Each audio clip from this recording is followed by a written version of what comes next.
देखो दूसरा number question में हम लोगों को ये फिगर दिया हुआ है। इसमें कह रहा है आकृति 6.14 में रेखाएं एक्स वाई और एम एन है। तो एक्स वाई है, एम एन है, एक दूसरे को कहाँ काट रहा है? ओ बिंदु पर ना। और इसमें कह रहा है यदि पी ओ आई 90 डिग्री है, ऐसे चरखुट्टा दिया हुआ है, इसका मतलब क्या है? ये 90 डिग्री है ना।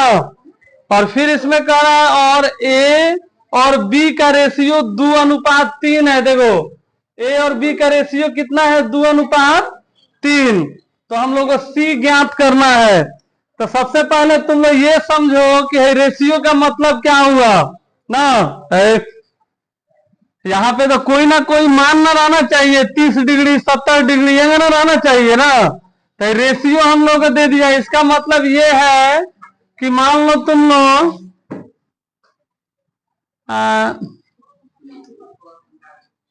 मान लो 60-90 होगा ना।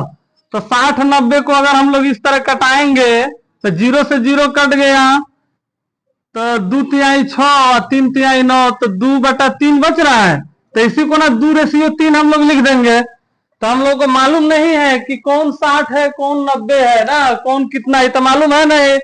तो हम लोग अपना से यहाँ पे जब हल करेंगे। अच्छा देखो ये हम लोग को इसमें क्यों काम करना पड़ रहा है? इसका तो ये शीर्षाभिमुख कोण से है नहीं। अगर ये पूरा 90 दिया रहता है, बीच में लाइन नहीं रहता, पूरा 90, तो डायरेक्ट हम लोग इसको 90 कह देते कि नहीं कह देते? तो हम लोग तो बिचुआ वाला पता करना होगा ना।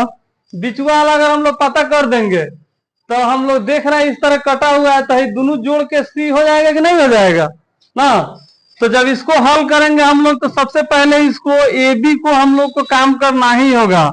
लिखेंगे माना कि ए रेशियो बी बराबर 2x 3x। इसको मान लिया x यानी कुछ ना कुछ होगा जो कटाकर इतना आया था ना। तो a का वैल्यू 2x और b का वैल्यू 3x। अगर हम लोग तीनों एंगल को जोड़ेंगे तो कितना होगा? 180, क्योंकि ये वो रेखा पर ही बना हुआ है। तो इसी को हम लोग लिखेंगे यहां पे। देखो लिख देंगे कि a plus B plus P O Y बराबर कितना होगा? 180। किस रूल से? रैखिक युग्म से ना। तो a का वैल्यू कितना है हम लोगों के पास? a का वैल्यू है 2x और b का वैल्यू कितना है? 3x और POI कितना का है? 90 बराबर 180। आई 3 2 कितना हो जाएगा? 5। तो ये लिख देंगे 5x और 90 इधर प्लस में, इधर क्या हो जाएगा? माइनस में। तो ये हो जाएगा 90, x बराबर 90/5।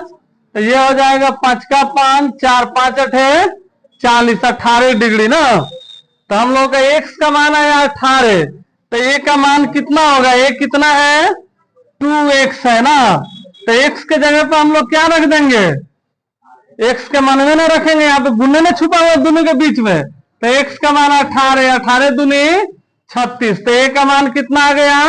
36 है। नीचे नहीं लिखकर हम साइड में लिखे, इसीलिए तीर बना दिया है। अब b का वैल्यू कितना माने हम लोग? 3 था, 3x मान लिया है। तो x के जगह पर रखेंगे फिर 18 है। तो 18 तिहाई 54। देखो यही 36 और 54 होगा, जिसको क्या किया है? कटाया होगा। 18 तिहाई 18 दूनी 36, 18 तिहाई 54 और 2 और 3 लिख दिया है हम लोग को भूल के आने के लिए ना। तो हम लोग तो निकाल ही लिए। अब हम लोगों को मालूम है कि c किसके बराबर होगा? c जो होगा इसके बराबर होगा a प्लस POI के ना। इसी का ना बराबर होगा। क्यों बराबर होगा? शीर्षाभिमुख कोण से। देखो ये ना इस तरह कटा हुआ है, तो है ना कि हई पूरा है, तो हई दो लाइन है मेन, यानी कि हई पूरा जो होगा किसके बराबर?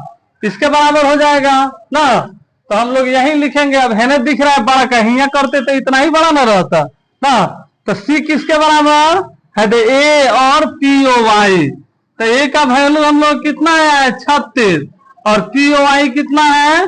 90। तो सी बराबर हो गया 126 डिग्री। हो गया आंसर। चल लिखो सबको।